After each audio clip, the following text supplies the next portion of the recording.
What is going on, everybody? I'm Jason Odine. Welcome to jasonodine.com, and this is the very first time, yes, you heard it correctly, this is the very first time I'm doing a video to accompany one of my blog posts, and I'm glad that I finally get to do it and that you get to see it. It's happening.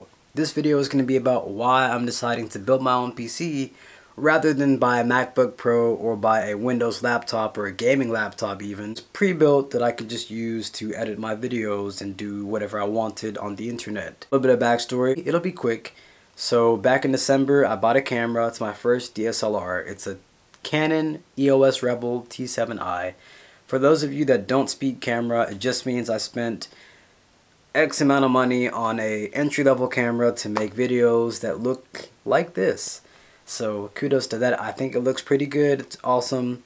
The only thing is, to edit that type of footage, you can use your iPhone, but it's ideal to use Adobe Premiere Pro, or in other words, to use software programs that are able to handle your large file sizes that you're going to film on a camera, and they allow you to do so many more things. This is why I decided to get editing software, to get a camera.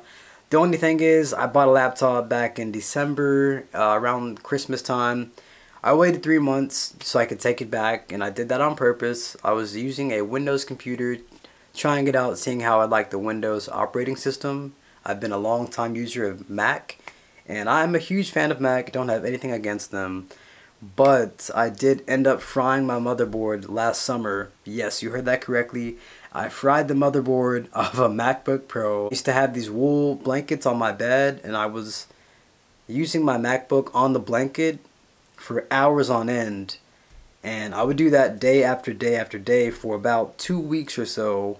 Before I knew it, my MacBook started to overheat, and I felt that it was getting way too hot. And anyway, I left it alone. I fried the motherboard, and it left me laptopless. But I still have my lap. It's intact.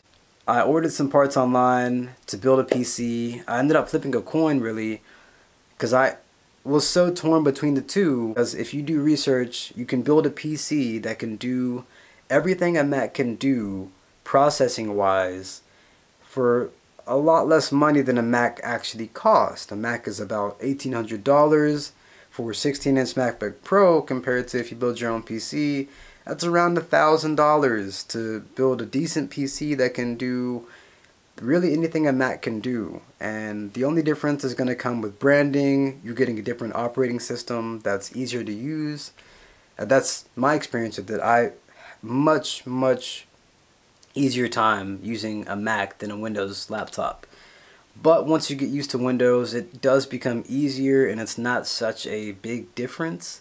But they are different still. That being said, I've got all my parts coming in the mail. Siri determined for me that I was going to build my my PC, excuse me, by flipping a coin, and tails was the PC build. If I had gotten heads twice,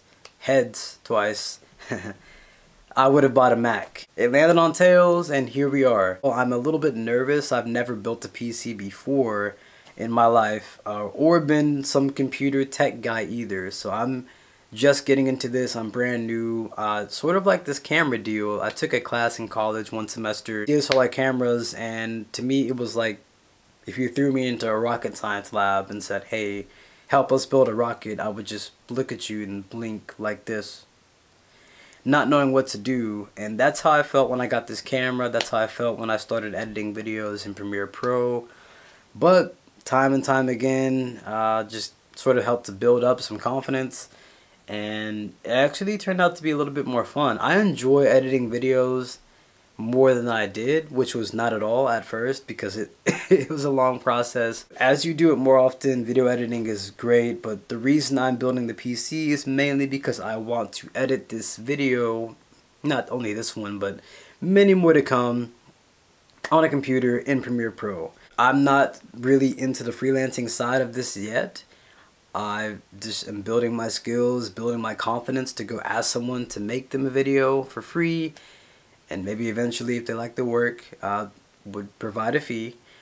But until then, I'm just getting accustomed to using this camera, and like I said again, I'm really building a PC for video editing. So if you are into camera work or videography, look out for that next post, because that's exactly what you're going to be looking for if you want to build your own PC, or if you're interested in hearing why on earth I would even consider building my own PC. I'm not going to list all the parts that I have ordered in this video. However, I will give you a link to go access my kit profile, which will show you everything from the lights I'm using to light myself up right now, plus the background.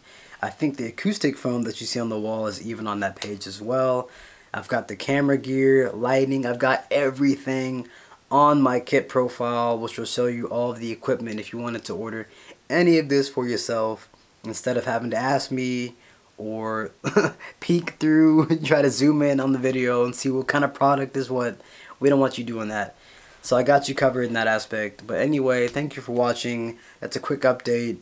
If you do follow my blog, I'm excited to be back writing. It's been so long, I feel like. There's so much that I have to tell y'all that I've learned about writing, about myself, in this hiatus I've taken in the past 2 or 3 months of not writing. It's been kind of a wild ride, but anyway, I'm excited to be back, and I will see y'all here next time.